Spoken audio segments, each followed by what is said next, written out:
Começa agora mais um programa em destaque aqui na Brasil Absoluto Web TV. É isso mesmo, agora nós somos a Brasil Absoluto Web TV. Ou seja, vocês que nos acompanharam em toda a trajetória da Marujo Carioca, muito obrigada. Nós demos esse upgrade e agora somos uma Web TV. Então acompanhem a gente, é só ir lá na programação. Existem mais informações para vocês sobre todos os outros programas. Vocês têm uma infinidade de opções e curtam a gente sim. E obrigada por estarem conosco sempre e nos fizeram crescer. Vocês fazem parte desse crescimento. E no programa de hoje, deixa eu perguntar, o que é que você faz quando acontece alguma coisa que te amedronta? Você paralisa? Você reage? Pois é, eu conversei com o coach e escritor do livro Dance com Seus Medos, Paulo Alvarenga, e ele vai nos ensinar a mostrar pra gente, na verdade, que quando a gente sabe mexer com o medo, ele consegue fazer com que a gente tenha resultados positivos. Sim, e que o medo às vezes é bom, isso é verdade, porque com o medo a gente deixa de fazer algumas outras coisas que poderiam ser prejudiciais. Um papo maravilhoso que vocês vão adorar, eu teria ficado 3 dias conversando com ele. Então, vocês fiquem aí que vocês vão amar este bate-papo e o livro também, é claro. Agora deixa eu perguntar para você que é mãe e você também que é pai. Quando a gente fala em maternidade, quando a gente brinca de boneca, a gente pensa naquela coisa toda fofa, né? Ai, dormir bem, acordar bem, vestidinho, a roupinha do menino, tudo. Mas a maternidade real é bem diferente, não é? E é sobre isso que ela vai falar. Mas a boa notícia é que toda mãe é ótima mãe. Claro que não existem as exceções, mas nem vamos entrar nesse assunto. Mas quando a mãe fala, eu não estou sendo uma boa mãe, ai, meu filho isso, meu filho aquilo. Não, você é uma boa mãe. Dentro da situação, você é uma boa mãe. E a Ellen Moraes Senra vai falar isso para você agora no quadro Olhar para Si. Roda aí! Olhar para Si, com a psicóloga Ellen Moraes Senra. Olá pessoal, eu sou a psicóloga Ellen Moraes Senra e estou aqui para mais um quadro, o Olhar para Si. Aquele nosso bate-papo semanal, aqui nós tiramos um tempinho para bater papo sobre aquilo que a gente às vezes não tem coragem de bater papo com ninguém. Então hoje nós vamos falar de um assunto que pode mexer um pouquinho com cada uma de nós. Nós vamos falar de maternidade real, isso mesmo. Quando o assunto é maternidade, as mamães divergem demais, os homens divergem demais. E as mulheres que estão ao redor e que não são mães ainda, também divergem demais. Vamos primeiro iniciar com o básico. Querida mamãe, você precisa fazer o seu melhor. E o seu melhor não necessariamente vai ser o melhor da sua vizinha. Não adianta ficar pensando naquele anúncio da margarina, pensando que você vai dar conta do seu filho estar sempre muito bem limpinho, cheirosinho, com a tarefa em dia e você ainda ter tempo para ficar linda, maravilhosa, gostosa, para que o outro não venha te julgar. Sinto te informar, mas o ser humano julga. Fazer o quê? O ser humano não está vivendo o que você está vivendo. O ser humano não sabe como é para você a maternidade. O ser humano não sabe com que outras coisas você precisa equilibrar a sua maternidade no seu cotidiano. Então, mais do que nunca, é necessário que você tenha compaixão com você mesma. Isso mesmo, compaixão. É uma palavrinha que mães realmente quase não exercitam, porque a culpa vem na frente. Gente, seu filho ficou doente, seu filho não se alimenta tão bem, ou então você arrumou seu filho lindíssimo para ir para uma festa e chega lá, a criança fica encardida de tanto que corre de um lado para o outro. Isso é normal, são crianças. Educação nós temos que dar, sim. Mas também precisamos lembrar que a educação não é algo que você fala para uma criança uma única vez, ou 2 vezes, ou 3, ou 4, 10 vezes, e ela vai internalizar de imediato e já vai exercitar. Não, a gente precisa relembrar essa criança o tempo todo do que ela precisa, do que ela pode ou não pode fazer. Então, vamos começar por aí. Entender que seu filho é um indivíduo, que tem a própria personalidade e que nem sempre ele vai corresponder de imediato aquilo que você acha que ele deve fazer ou que os outros acham que ele deveria fazer. E tudo bem, desde que você esteja atento àquilo que faz bem para o seu filho e àquilo que não faz bem para o seu filho e possa tentar corrigir. Porém, algo que também se faz muito necessário lembrar é que você, mamãe, não é a única responsável pela educação, pelo bem-estar, pela saúde do seu filho. Pelo menos não se esse filho tem um pai. A gente sabe que nem todo pai é ativo, né? Nem todo pai é pai de fato. Só é pai, às vezes, lá na certidão de nascimento. Mas o pai que está ali dentro de casa deve dividir as tarefas com as mulheres, sim. Ok? Com as mamães, sim. Porque não tem essa de que o filho é da mãe. Embora a gente saiba que na nossa sociedade tudo é cobrado da mãe.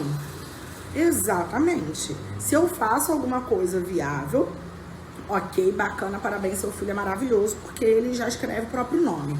Agora, se por algum motivo meu filho tem alguma dificuldade, seja intelectual ou emocional, olha, passa a prestar mais atenção nesse menino aí, porque você não tá dando atenção, não tá sendo uma boa mãe. Gente, a vida, ela é plural, ou seja, são muitas coisas que acontecem ao nosso redor e os nossos filhos absorvem também. Então, mamães, se tem uma dica que eu posso dar para vocês hoje, para que vocês aprendam a começar a trabalhar essa culpa interna que todas nós temos e possa passar a exercitar mais a compaixão para si mesma, é o seguinte: cuide de você, cuide da sua saúde física e mental. Esteja bem, porque uma mãe que está bem reflete num filho que, consequentemente, vai estar bem também.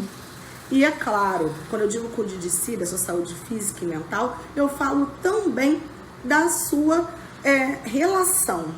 Olhe para como está sendo o seu relacionamento, veja se esse é o exemplo que você quer dar para o seu filho e, principalmente, se aquele homem que está ali no papel de pai, de fato, o representa. Tá certo? Volto aqui semana que vem para mais um bate-papo. Beijo! E de volta aqui, como eu já tinha antecipado para vocês, eu conversei com o Paulo Alvarenga e nós conversamos muito, não só sobre o medo, que é o tema do último livro dele, mas sobre tudo, comportamento do ser humano, enfim, ele contou da trajetória dele. E foi um papo muito legal que vocês vão ver agora e eu tenho certeza que vocês vão amar do começo ao fim, inclusive aprender muito sobre o ser humano e sobre o que somos, os nossos comportamentos. Porque, claro, a gente aprende muito vendo dos outros. Então, roda aí o meu papo com ele, que eu vou ficar aqui também assistindo. Ele não é psicólogo e nem psiquiatra, mas entende muito da cabeça do ser humano, do comportamento de pessoas tóxicas, inclusive de ambientes tóxicos. E acaba de lançar o livro Dance com os Seus Medos. Eu vou conversar agora com o coach Paulo Alvarenga, mas PA. Vem cá, Paulo. Vamos lá. Seja bem-vindo ao programa Em Destaque. Tudo bom com você? Tudo jóia, Pri. Posso te chamar assim de Pri? Pode, eu vou te chamar de PA, que é assim que você gosta de ser chamado, né? Como você disse, Paulo Alvarenga, é quando sua mãe tá brava com você. Tá brava comigo. Se você não ficar brava comigo, vai estar tudo certo aqui. A gente vai ter que lidar com esse medo aí. É, mais um medo para você lidar, né? Então me fala uma coisa, de onde surgiu a ideia de fazer o livro Dance com os Seus Medos? Isso é bem interessante. Eu trabalho, assim, só um ponto importante, assim, a primeira faculdade que eu fiz, Pri, foi matemática. E trabalhei muitos anos com tecnologia da informação. Então foi uma época, mais de 20 anos atrás, eu fui executivo, um profissional do mundo corporativo, eu fui buscar me desenvolver como profissional, como líder, na questão comportamental, liderança, inteligência emocional, me apaixonei por esse mercado e me tornei empreendedor e empresário. Então faz mais de 20 anos que eu trabalho com coaching, com mentoria, acelerando empresas a alcançar resultados, e principalmente na liderança. E nessa busca como empreendedor, eu me deparei com vários desafios pessoais. Falência, me separei, engordei 25 quilos, sabe aquela falência do ser humano, esgotamento mental e emocional? E eu fui buscar desenvolvimento, e eu conto tudo isso nessa história desse livro aqui, ó, Atitude que te Move, meu primeiro livro. E aqui eu falo bastante sobre essa questão. eu me tornei maratonista, me tornei um atleta amador praticamente e busquei várias coisas para me desenvolver. Só que, a partir daqui, criei os meus programas de desenvolvimento, tem psicólogos, médicos que fazem os meus programas, nas minhas imersões, e nesse momento eu percebi que algumas pessoas tiveram resultados muito, muito bons, elevados, saíram dos seus medos. Teve gente que passou por abuso na infância, traição, falência, a questão mental, física, e eu entrevistei essas pessoas que tiveram resultados fantásticos, e eu descobri o seguinte: o ser humano, quando está no estágio de sobrevivência emocional, sobrevivência física, isso é químico, ele não consegue se conectar com um propósito maior. E aí eu fui convencido no ano passado, eu falei, eu vou escrever um novo livro. Aí eu escrevi o Dance com Seus Medos, que praticamente, no início era assim, descobrir a origem do nosso vazio. Porque sabe aquele momento na calada da noite que a gente sente um vazio enorme, uma angústia, não sabe o que está faltando na nossa vida? Você pode ter dinheiro, mas sente um vazio. Você, de repente, tem a sua família e sente um vazio. E aí eu escrevi isso, e aí, conversando com a minha equipe, a gente falou, nossa, isso aqui faz as pessoas fugirem do medo. Eu falei, fugir nada, arrisca isso aqui, é dançar. E aí saiu isso no ano passado, em dezembro estava pronto, esse ano, fevereiro, março, Covid-19. Eu falei, gente, e o livro é perfeito para o momento atual, para a gente poder lidar com isso. É isso que eu ia falar para você, ele casa muito bem com essa situação em que não só o Brasil, mas o mundo inteiro está passando, né? Porque esse vazio todo mundo sente, não só uma vez por dia, a gente praticamente vive com esse vazio, né? Vive, porque olha só, esses dias, hoje mesmo eu fiz uma live com uma empresa, me perguntaram assim, o que eu não aguento mais, esses altos e baixos da vida, uma hora você tá bem, outra hora eu tô mal, uma hora eu tô feliz, outra hora eu tô mal, altos e baixos não aguento mais. Eu falei assim, você já viu um eletrocardiograma do nosso coração, como que ele é? Como que ele é? Aí eu desenhei para ela, alto e baixo. Se ele fosse só desse jeito, você estaria morta. Viver é uma experiência. A gente sempre vai ter os altos e baixos. O maior desafio nosso, Pri, é querer não ter problema na vida. O problema é não querer ter problema, ele existe. Então, quando a taxa de mudança ao nosso redor, a mudança do ambiente, ela é maior do que a taxa de mudança interna, a gente entra em falência, se a gente for pensar como empresa. Se pensar como ser humano, é onde a gente entra em depressão, crise de ansiedade, pânico, entre outras coisas. Então, a gente tem que olhar para dentro de nós.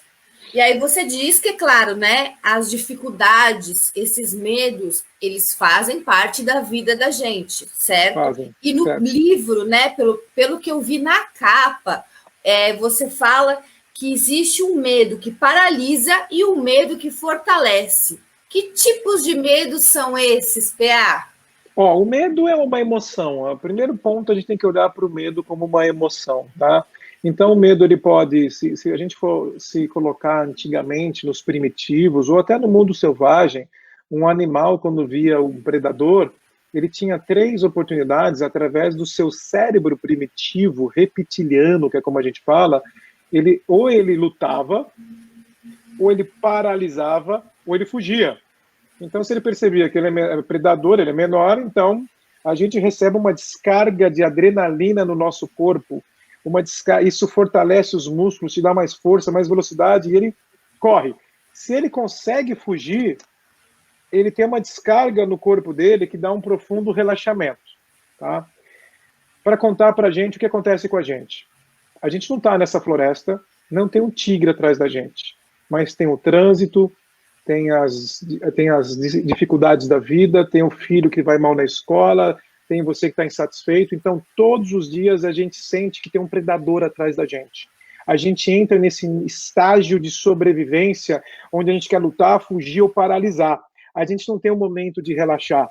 E isso gera um cortisol excessivo no nosso organismo e faz a gente abaixar a imunidade, afetar a memória, afeta todo o nosso organismo. Eu sempre falo, eu sou um estrategista emocional. Estudando tudo isso, o que a gente pode olhar para o medo?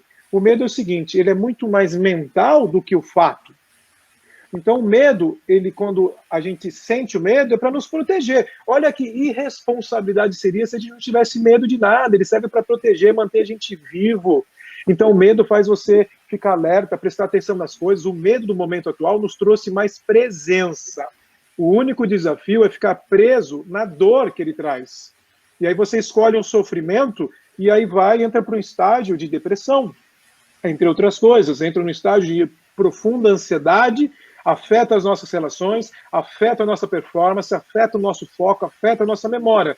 Então, você entender a origem do medo, a origem desse vazio, e entender que, de certa forma, ele tem o seu lado bom, mas tem uma mentalidade que te atrapalha. Porque, escuta essa frase, Pri, medo é uma dor passada projetada no futuro. Medo é uma dor do passado projetada no nosso futuro. Então, seria a gente tem um trauma que a gente já está sofrendo por ansiedade? Isso, assim, a nossa vida, ela é composta de acúmulos de pequenos sofrimentos e traumas. No primeiro momento que você separou dos seus pais, foi para a escola, um trauma da separação, um bullying, você foi comparado com seu irmão, com a sua irmã, o seu pai, sua mãe um dia falou, você é burro, você é burra, você recebeu bullying na escola, o primeiro fora que levou do namorado, da namorada, a primeira decepção amorosa, traição, perdeu o emprego, foi mandado embora. Olha quanta coisa, acúmulo emocional nós temos na nossa vida, que, de certa forma, a gente cria emoções congeladas, são memórias emocionais congeladas, estão atrelados a esses medos passados. E aí a gente está hoje na vida, querendo ter performance, resultado, mas você sente que algo está te prendendo, como se fosse uma bola de ferro presa no seu pé. Não consegue arriscar, tomar atitude. Tem gente que se sabota nas relações íntimas, sabe por quê? Porque tem medo de ser abandonado. Então, quando ele percebe, a pessoa percebe que está se relacionando, começando a gostar de alguém, desculpe o meu francês, faz uma cagada para o outro desmanchar. Porque se ela se envolver muito, ela tem medo de ser abandonada. Então, o medo cria um vício emocional de sabotagem. Essas são as armadilhas do nosso ego. Aquilo que você disse, né? Já antecipa aquilo que, né, ia acontecer. Que está aqui, porque isso é uma necessidade emocional não atendida, e a pessoa não entende isso, e nós criamos no decorrer da vida as nossas armadilhas do nosso ego, porque medo está no ego, todos nós temos o ego, dos 2 aos 20 anos de idade é quando a gente desenvolve, e eu conto aqui sobre as armadilhas do ego, é um teste que você faz no livro, que fala exatamente qual tipo de medo que é o que mais provoca você a não se desenvolver, a não se relacionar bem, você não crescer profissionalmente. A história do Dança com Seus Medos é primeiro para você identificar o seu medo através das armadilhas do ego. É uma armadilha de abandono, é uma armadilha de arrogância, é um medo que você tem medo de não ter o suficiente para sobreviver, é o medo de não ser amado, é o medo de não ser bom o suficiente. Esses medos na fase adulta impedem a gente de ter resultado e ser feliz. Porque hoje eu trabalho com o adulto, o executivo mimado. Quem falou com o meu liderado na minha equipe? Como assim? Eu sou o director, eu sou o diretor. Mas ele fala isso por quê? Porque ele está com medo. Medo de não ser respeitado, não ser importante o suficiente. Esse medo é limitante. Experiência, PA, quais são os medos mais frequentes que você encontra, seja no mundo corporativo ou nas próprias pessoas, entre aspas, comuns, do dia a dia? Quais são os medos que as pessoas mais têm e que causam esse entrave na vida delas? Da gente, em geral, da sociedade. Tem os medos normais que a gente pode olhar, as fobias, né? Fobia, medo de barata, medo do escuro. São pequenos traumas, pequenas fobias que podem ficar grandes, ok? São esses medos, mas não é desses medos que eu quero falar. Tenho medo de morrer, tenho medo de ficar doente, tenho medo de falar em público. São vários, mas se a gente isolar, nós temos apenas 3, tá? Então vamos lá. Existe o nosso estágio de desenvolvimento psicológico, Pri, que assim, se a gente for pensar na nossa adolescência, ela vai lá do zero, da adolescência, da nossa infância, do 0 aos 8 anos de idade, dos 8 aos 24 é considerado uma adolescência. E nós nos desenvolvemos psicologicamente. Do 0 aos 2 anos de idade, um bebezinho faz a gestão no ambiente como? Chorando, quer comer, está com dor, quer se alimentar. E se ela não é atendida na necessidade de sobrevivência, cria-se uma escassez, uma necessidade absurda, uma escassez, e posteriormente para a vida adulta cria o medo de não ter o suficiente para sobreviver.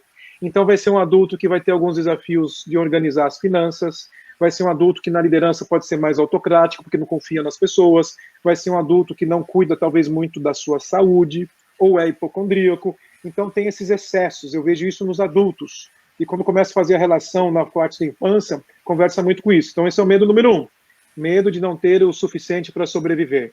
São pessoas que têm muito dinheiro e têm medo de perder o dinheiro. São pessoas que não lidam bem com dinheiro, não tem nada, não conseguem ganhar. São pessoas que negligenciam a saúde. Olha só quantas coisas acontecem. E são pessoas que não confiam, medo de ser traído e perder o que tem. São pessoas que demoram para confiar. Então são ditadores, controladores de outras pessoas. E a gente olha o seguinte, nas relações, ou você ama ou você controla. Dificilmente vai ser vulnerável demonstrar a sua vulnerabilidade. Tá? Medo de nível 2, que eu falo, dos 3 aos 7 anos de idade, uma criança está aprendendo o que é o amor. Olha, a criança, o amor de pai, de mãe, de repente ela é comparada com o irmão. Não é reconhecida. E como eu já vi vários adultos grita com uma criança e fala, você é burro! Por que você não é igual ao seu irmão? Gente, criança tem que ser tratada com amor. Então ela cria uma necessidade de se sentir amada para a vida. Sabe o que acontece na fase adulta? Não sabe falar o que pensa, não dá feedback, tem dificuldade de dizer o não para as pessoas, se sente carente de elogios constantes e fica toda hora agradando todo mundo. E sofre, porque queria ter uma manipulação emocional. E essa criança lá de 3 a 7 anos de idade, quando ela vai para os 8 aos 24, é um movimento que ela vai separar, de certa forma, dos pais para conhecer outras tribos, colégio, uma escola diferente, e aí ela quer ser aceita. Uma criança que não recebeu o amor devido dos 3 aos 7 anos de idade, ela faz qualquer coisa para ser aceita nas tribos, inclusive negligenciar o seu corpo, as suas emoções e as suas vontades. Na fase adulta, cria um outro medo, o medo de não ser importante o suficiente. Pode virar um perfeccionista, uma pessoa centralizadora, exigente e que tem medo de errar, porque quem erra é burro. E eu acompanho milhares de pessoas já, e eu estou colocando para você cases que eu escrevi nesse livro, histórias de pessoas reais, profissionais, executivos. Eu escrevi aqui, eu falei assim, eu quero ouvir a sua história. Tem umas 5, 6 histórias de pessoas reais aqui contando como que superaram os medos quando eu ajudei. E aí, tem psicólogos aqui, inclusive, como meus alunos, trabalhando nessa questão. Porque eu falei, eu trabalho a estratégia de emoção por uma experiência de trabalhar com isso nas organizações, com as pessoas de uma maneira geral, há 20 anos. E aí eu vejo isso, então quando eu olho para alguém, Pri, aquela pessoa é muito difícil. Eu tenho compaixão, sabe por quê? As pessoas mais difíceis de serem amadas é as que mais precisam de amor. Elas estão gritando, me deem atenção, olha para mim. Faz sentido, Pri?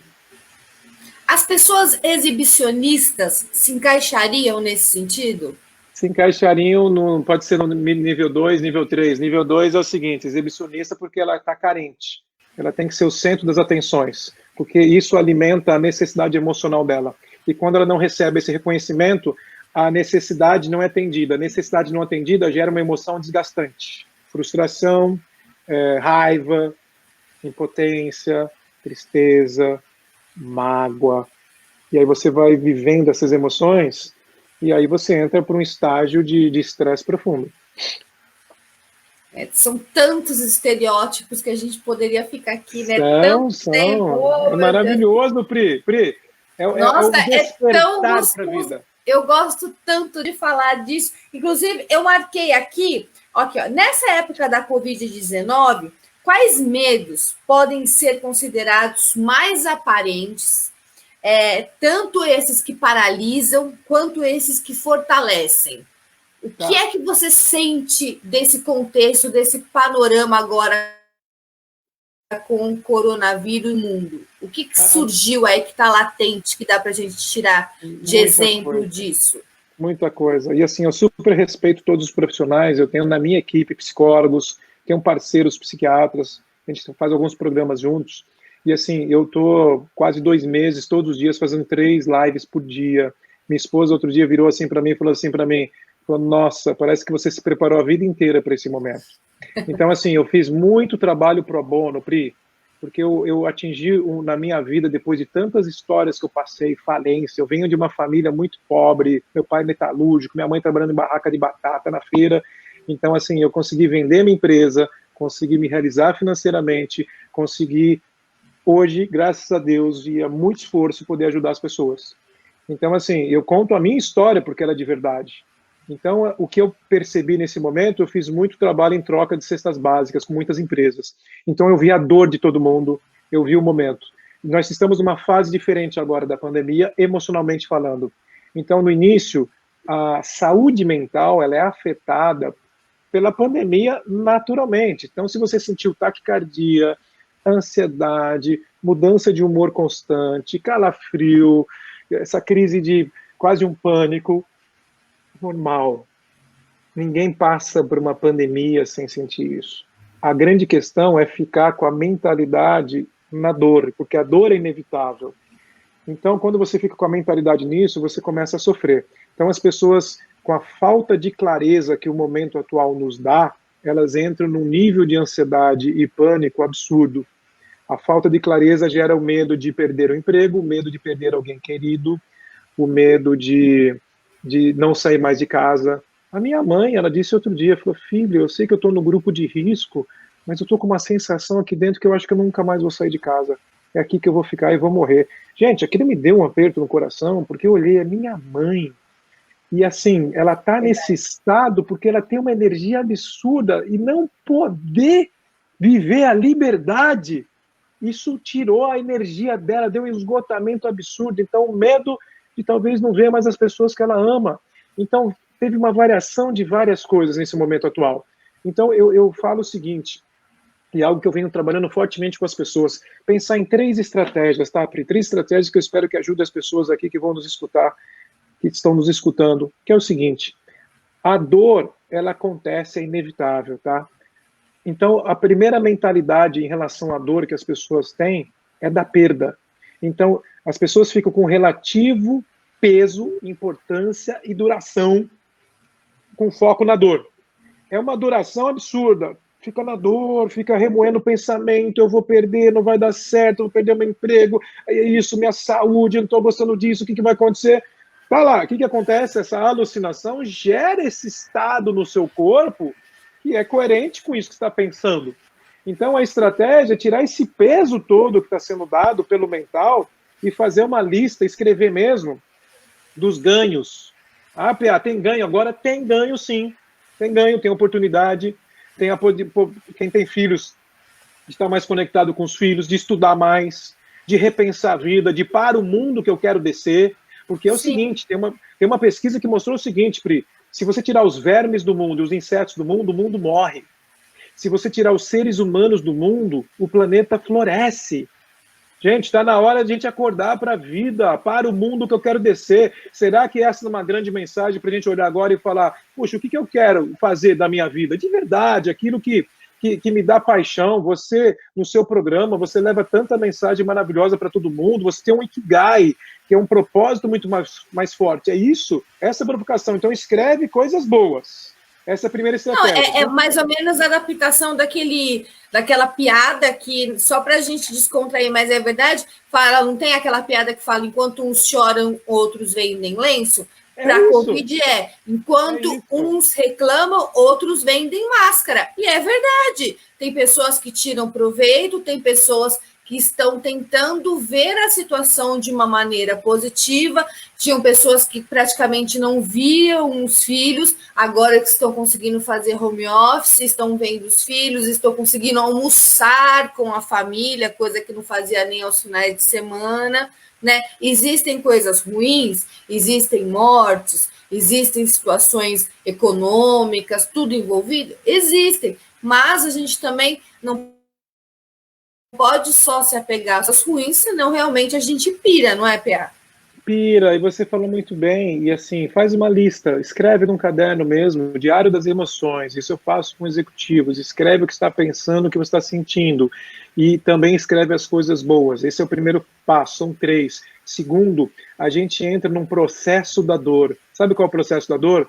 Ah, mas eu vou ter que ensinar meu filho coisas da escola, eu tenho certeza que aí vou ser mandado embora, mas aí fazer currículo, não sei fazer currículo, eu sou muito mal em entrevistas, fazer academia em casa, não tem live, não funciona, e não sei o quê. Olha só, o ensaio mental negativo que te sabotou para tomar uma atitude. Então, o que a gente faz nesse momento? Cria leveza e alegria para um processo doloroso. Eu, com a minha esposa e minha filha de 6 anos, a gente se reuniu e discutiu coisas que a gente ia fazer em casa na pandemia. Então, eu comecei a lavar louça ouvindo Andrea Bocelli e Ed Sheeran, ouvindo música, e foi a maior terapia da minha vida, lavar banheiro, entre outras coisas. Gente, a gente ficou praticamente 40 dias fazendo muito isso, e aí a gente trouxe alegria e leveza para situações mais difíceis. Então, cria uma comunidade. Nós somos a média das 5 pessoas que a gente mais convive. Com quem você está convivendo? Com gente que está puxando você para baixo ou gente que está levando você para um nível realista, mas um nível diferente? Então, estratégia 2 é criar alegria nesse processo da dor, que seja mais leve. E o terceiro e último para acabar essas 3 estratégias é o seguinte: a gente está muito apegado a erros do passado. Já não deu certo isso nunca funcionou, comigo não dá certo, eu sempre errei. Tem gente numa relação abusiva e casada com quem não ama mais, tem gente num emprego que não gosta, fica preso ali, preso. Então, o que a gente pode fazer quando a gente olha para isso? Desapega em relação à dor. Não existem erros, existem apenas aprendizados. Ou o resultado te aproxima do seu objetivo, ou distancia você do seu objetivo. Quando eu escrevi no Dance com Seus Medos agora, eu escrevi vários cases, mas um monte de exercícios, junto com as histórias reais e estratégias para a pessoa entender onde que ela está no medo dela, qual a relação da família dela com o comportamento que ela tem hoje, que eu faço ela fazer um mapeamento dos ancestrais dela para entender que ela tem muito mais do avô dela que ela imaginava na relação com o dinheiro, nas relações íntimas, e nem percebe. Aqui tem uma matriz para você escrever os seus gatilhos emocionais, para identificar. Tem uma carta. Tem uma parte também para você fazer como se fosse um diário, dia a dia. Que legal! E tem a questão que eu aprendi com uma grande amiga minha, psicóloga, que ela veio pedir uma ajuda, eu ajudei ela, e eu pus no livro, que é o seguinte: ela falou assim, PA, minha vida está travada. Sempre eu perco as coisas na minha vida, eu perco emprego, meu noivo, é impressionante isso. Ela estava se sabotando para a vida. Essa é uma história muito forte, Pri, está aqui no livro, que a história é o seguinte: quando ela tinha uns 17 anos, no dia seguinte, que ela e a irmã dela iam para Disney, uma grande viagem, a irmã mais nova dela acordou morta. Nossa. Por um problema de saúde. No mesmo ano, o avô querido dela faleceu. No mesmo ano, ela teve um acidente com a melhor amiga faleceu. Ela criou um padrão de comportamento na vida, de autossabotagem, para todas as questões profissionais, pessoais, relacionamentos íntimos. Travada. E quando ela veio falar comigo, e eu simplesmente só me conectei com ela, a gente entendeu as necessidades emocionais, de ir na dor, entender aquilo. Ela não tinha se despedido dessas pessoas queridas. Eu só segui meu coração, sabe, Pri? Eu falei assim, escreve uma carta para essas pessoas, para sua irmã, o seu avô e a sua amiga. Como assim, Pia? Escreve uma carta de despedida, tira isso dentro do seu peito, tira isso dentro de você, isso está congelado em você, para você se libertar para a vida. O que essa menina chorava, olha, estou arrepiado, ela chorava escrevendo essa carta. E aí, qual foi o resultado? Ela teve uma lavagem na alma dela, como se lavasse aquelas memórias emocionais negativas, pesadas para aquele momento, e ela se libertou para a vida. O que ficou foi uma saudade gostosa, um aperto no peito que vai sempre ter. E hoje, uma grande amiga, né, uma grande executiva, inclusive, e eu conto a história dela aqui nesse livro, e aí eu fiz um exercício de você fazer uma carta de despedida para aqueles que não estão mais entre nós. É um exercício poderoso que eu faço nos meus programas de imersão em alguns momentos. Então, assim, sabe, são coisas, quando a gente age pelo coração, a gente se conecta com o mundo, Pri. Nossa, que lindo! Por falar nisso, você conversando agora, para até parar um pouco essa emoção aí, antes que eu comece a chorar e vai borrar minha maquiagem com a pessoa, você toma sua água, eu vou respirar. Tem um chazinho na caneca do amor, olha só. Olha só que caneca chique. Você conta para o pessoal que está nos assistindo a sua formação. Quem é o PA? Porque eu comecei aqui a nossa matéria falando que você não é psicólogo e nem psiquiatra, mas que você entende muito de seres humanos, de comportamento, de pessoas tóxicas, de ambientes corporativos, mas até agora nós não falamos. Você falou que você fez matemática, mas a gente não falou. Nós estamos num papo tão gostoso que a gente não falou o que é que você fez, e a gente não pode finalizar a matéria sem você falar quem é você, porque eu vou ter que rasgar o meu diploma de jornalista, né? Olha só que situação. Fala pra gente quem é o PA. Tá bom, vamos lá. Eu muito cedo fui pai aos 17 anos. Meu filho mais velho tem 30 anos de idade, e o do meio 24, e a minha filha de 6 anos. Por ter sido pai muito cedo, eu foquei na minha vida, porque eu falei assim, eu não posso dar errado, tem que dar certo. Então eu estudei muito, muito. Rapidamente, com os 27 anos de idade, eu já era executivo e busquei desenvolvimento e treinamento em comportamento, liderança, outras coisas. Então, eu fui durante muitos anos trainer no Instituto Dale Carnegie, no Brasil, de comportamento humano, relações humanas, comunicação e liderança. Aí eu fui estudar programação neurolinguística, me formei em todos os cursos no Brasil e fora do Brasil. Eu comecei a dar aula na pós-graduação e no MBA, no tema coaching, liderança e programação neurolinguística. E aí eu comecei a olhar para tudo isso, eu não parei mais de estudar. Então, estudei com os maiores profissionais do mundo inteiro. Estudei durante alguns anos com aquele americano Tony Robbins, que é um estrategista emocional fantástico. Fui em todos os cursos, todas as formações dele. Eu fiz coaching com Daniel Goleman. Sou o único brasileiro que fez a certificação internacional em coaching com Daniel Goleman, que é o criador, o pai da inteligência emocional, psicólogo de Harvard. Fiquei praticamente um ano indo para Nova York, fazendo essa certificação com ele. Eu estudei Wing Wave Coaching com um alemão que trabalha o modelo EMDR, que cura trauma, mas através do coaching, é uma ferramenta fantástica. Eu estudei com o maior especialista em flow do mundo, que é o Steven Kotler, que é um cara que trabalha fortemente a ciência. Então, eu trago a ciência para isso tudo que eu falo. Então, me formei trainer com ele.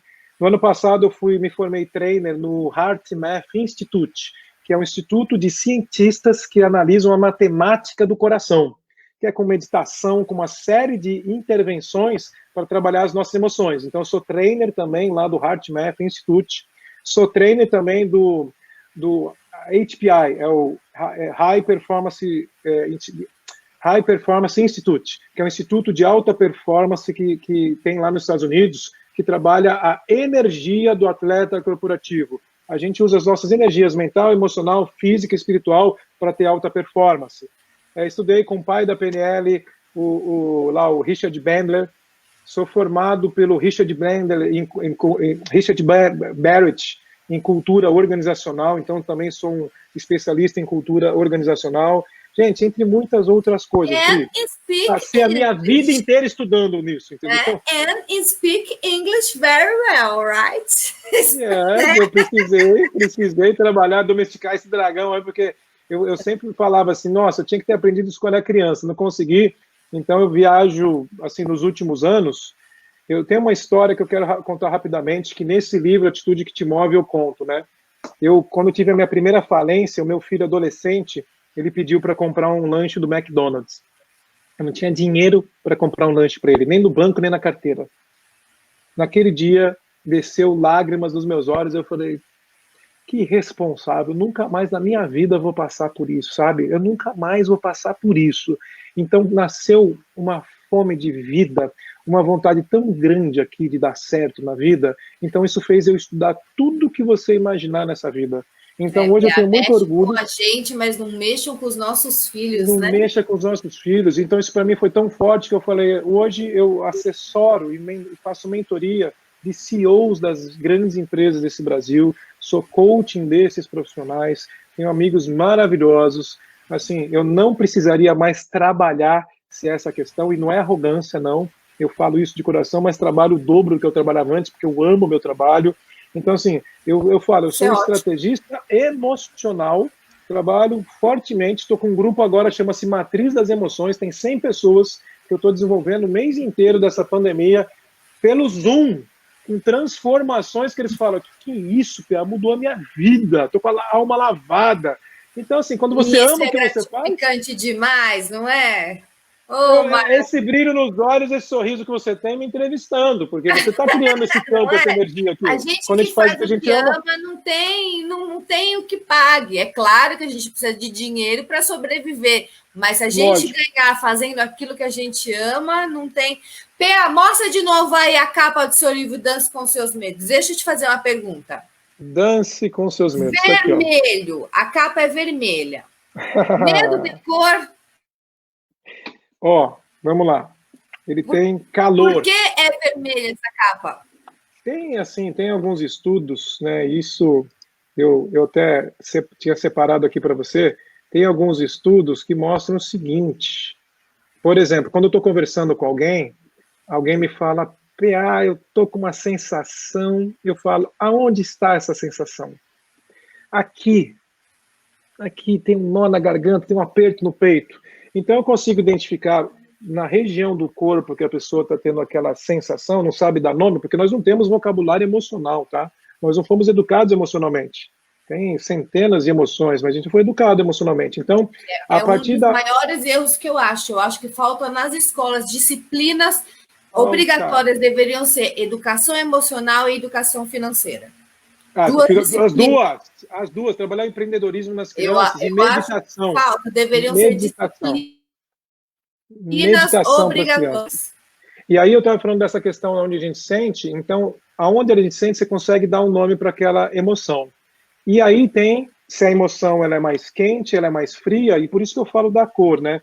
Por exemplo, a emoção medo, ela tem essa região aqui no centro, ela é mais quente, e ela vai vindo para esse vermelho, e nas extremidades mais preto. Tá? Isso é inconsciente. A depressão é preto com azul frio, vai ficando gelado. A felicidade, ela é um fogo que vai avermelhando para o corpo inteiro, principalmente na cabeça.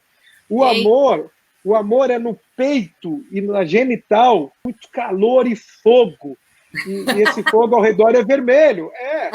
E aí o que acontece? O orgulho é esse calor na cabeça que você sente. Agora você pega a raiva, você sente essa mesma questão do orgulho, que pega a cabeça, pega o peito num tom alaranjado e vermelho, que vem para as mãos. Você sente a raiva aqui nas mãos. Então, é químico isso, a gente sente. Então, eu estudei essa questão onde se concentram as emoções, não propriamente a cor, mas ela demonstra uma cor quente, uma cor fria, de acordo com aquilo que você sente. Então, a pessoa está com um aperto no peito, fala, opa, tem alguma angústia aqui, tem alguma tristeza, ela está, por exemplo, no estado de ansiedade, é mais pesado na cabeça e aqui nessa região. Então, assim, e a ansiedade, ela tem uma característica parecida com o do medo, porque é o medo também, entendeu? Então, em partes, o medo tem cor, sim, e tem até algumas localizações específicas, né? PA, deixa aqui pra gente as suas redes sociais para depois a gente colocar do GC aqui na legenda para as pessoas saberem e, inclusive, onde as pessoas podem comprar os seus livros. Muito bem, vamos lá.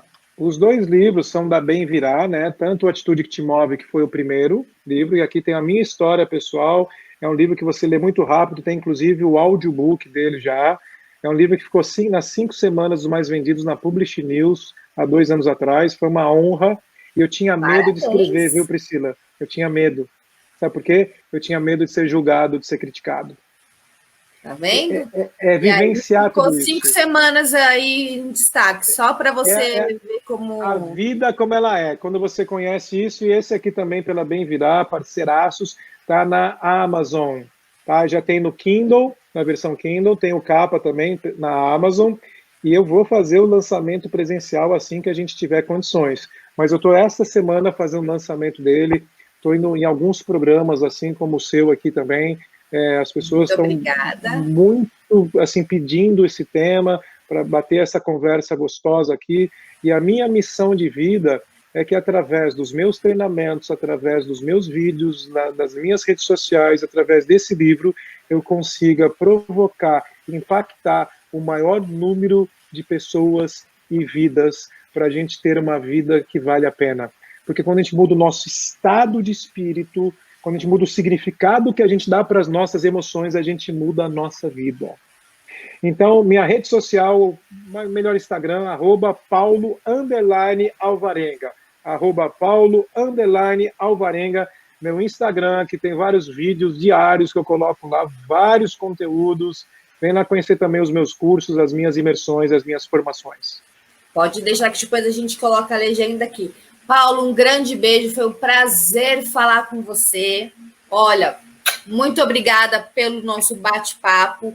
Amei, por mim ficaria aqui mais 3, 4, 5 horas. Nós vamos praticamente pegar mais de 70% do programa só com essa entrevista, mas vai ficar maravilhoso, tá? E eu quero ver esses livros mesmo, porque eu adoro esse tema e fiz questão que a nossa conversa fosse assim mesmo, para que a gente pudesse trocar, como diz nessa área, esses insights, né? Para que a gente pudesse trocar essa conversa assim, porque como a gente está fazendo gravado, aí não dá para ter, né, esse retorno da conversa. Mas adorei e espero que você tenha muito mais sucesso do que você já tem com este novo livro e que os projetos venham agora para depois da pandemia, porque na pandemia você também já está tendo muito trabalho aí, né? Que não está nem vendo mais sua família, que os projetos sejam mais ainda depois da pandemia.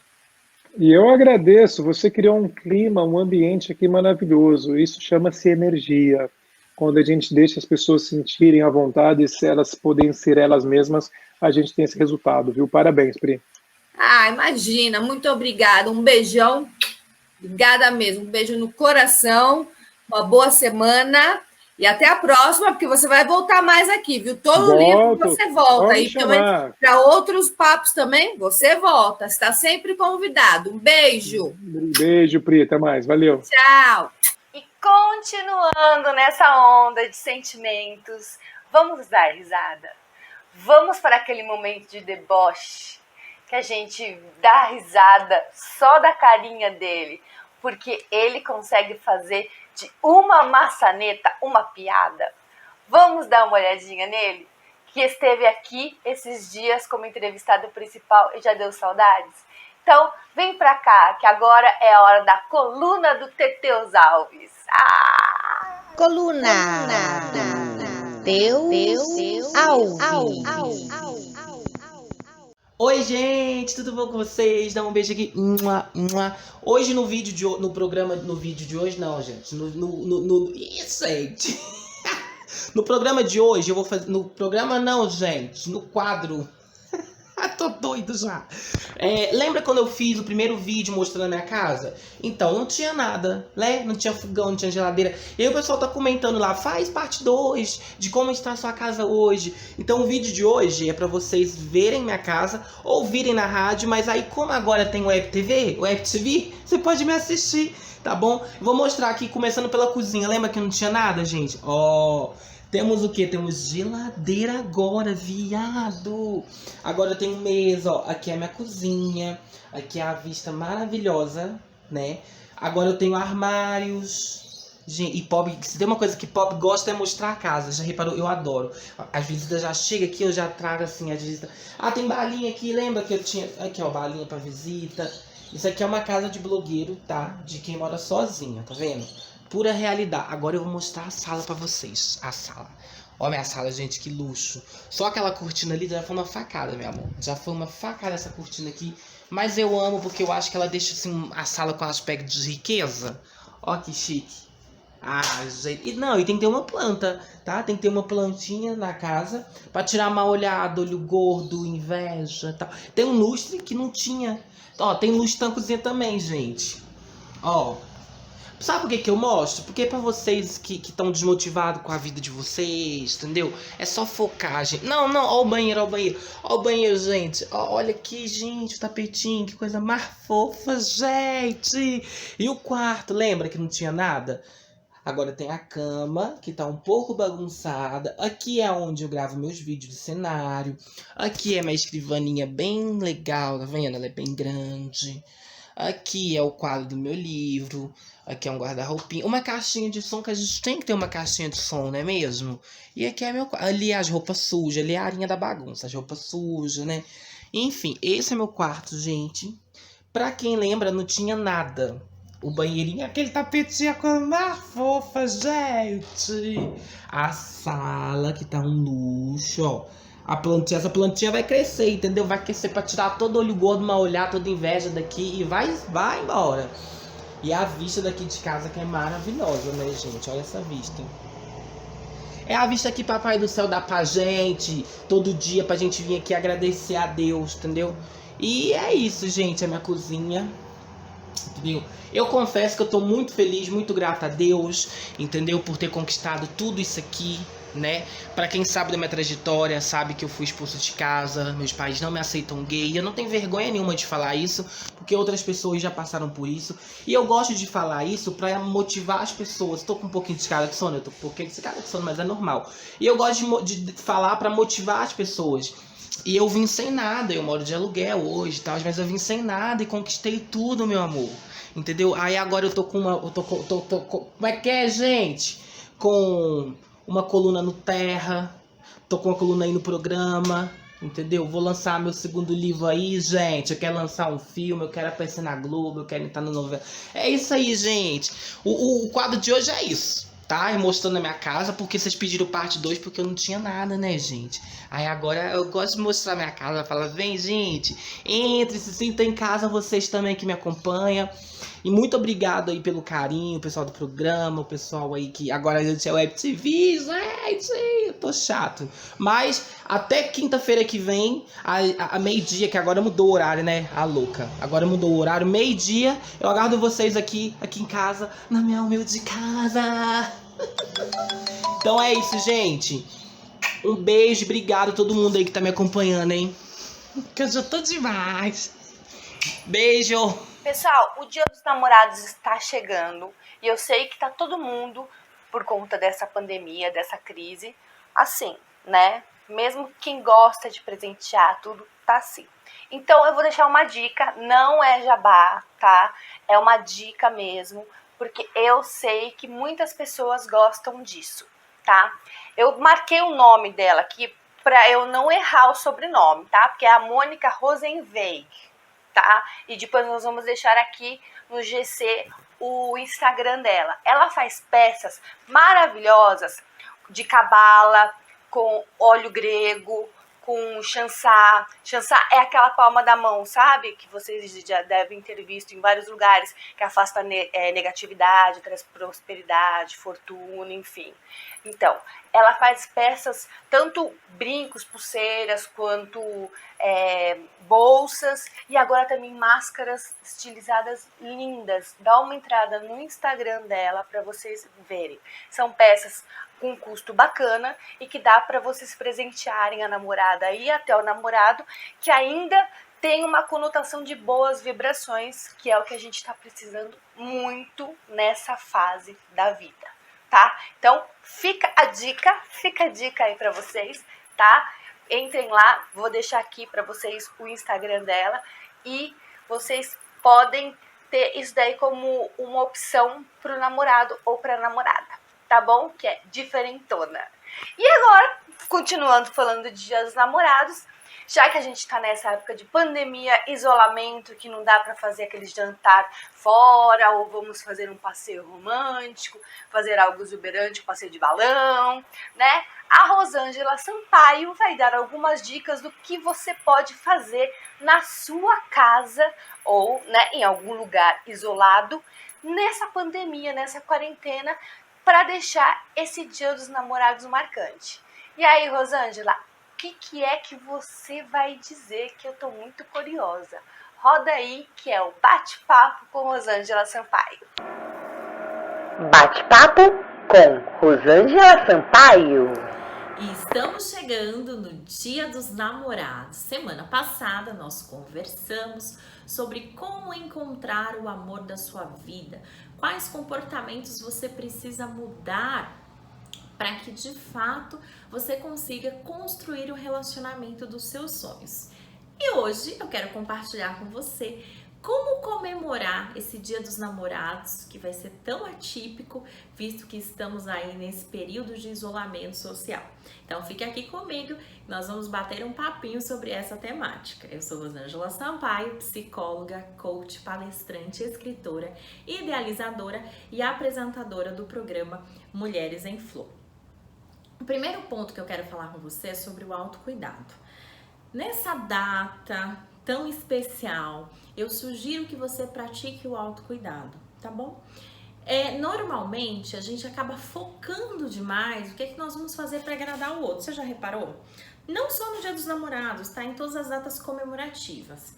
E aí é importante a gente pensar que primeiro você tem que se agradar. Então pensa assim, ó. Tira um tempo para você relaxar, para você cuidar de você. Então cuida do teu cabelo, faz uma hidratação nos cabelos, arruma as suas unhas, cuida do seu corpo, tira aquele tempo para você relaxar, para você cuidar de você. Depois você começa a pensar na dinâmica de preparar tudo isso. Porque muitas vezes é aquela ideia, vou fazer um jantar ou vamos sair para jantar, né? E aí às vezes vem aquela do ceder, né? Ah, mas o outro quer ir para tal lugar, então ok, eu vou. Ou, e o outro quer comer um determinado prato, então eu vou fazer. Claro que nós temos que agradar sim o outro, afinal o relacionamento é isso, é uma troca. Mas veja bem, é uma troca. Então, ambos precisam estar satisfeitos dentro disso.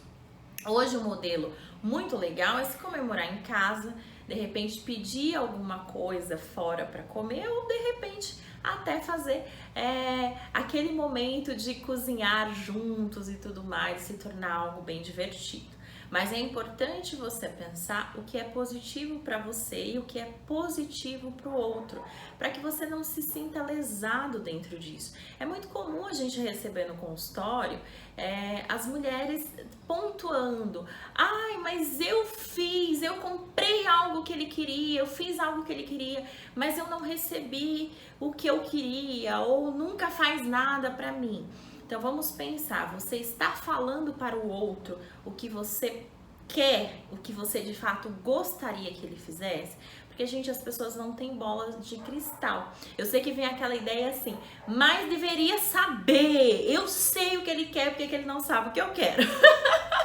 São habilidades diferentes e aí, se a gente for conversar sobre isso, precisamos de muitos programas. Mas é possível sim que as coisas aconteçam da forma que você deseja, tá certo? Eu espero que essas dicas façam sentido para você. Me siga nas redes sociais, @Rosângela Sampaio Oficial e @Mulheres em Flor. Até semana que vem. Tchau, tchau. E o nosso programa já está chegando ao fim. Pois é, foi rapidinho, né? Nem eu senti passar essa 1 hora. Mas semana que vem, aqui quinta-feira, às 2 horas da tarde, estaremos novamente. E vocês podem nos acompanhar nas nossas redes sociais. Espero vocês lá, que lá a gente pode conversar 24 horas por dia, 7 dias por semana. Então, o e-mail é emdestaqueprograma@gmail.com. Lá na nossa fanpage, você pode procurar o programa Em Destaque, ou se não, o arrobinha dele é igual do Instagram, Em Destaque Programa, e pode me procurar também lá no meu Instagram pessoal, que é Prissilvestre_.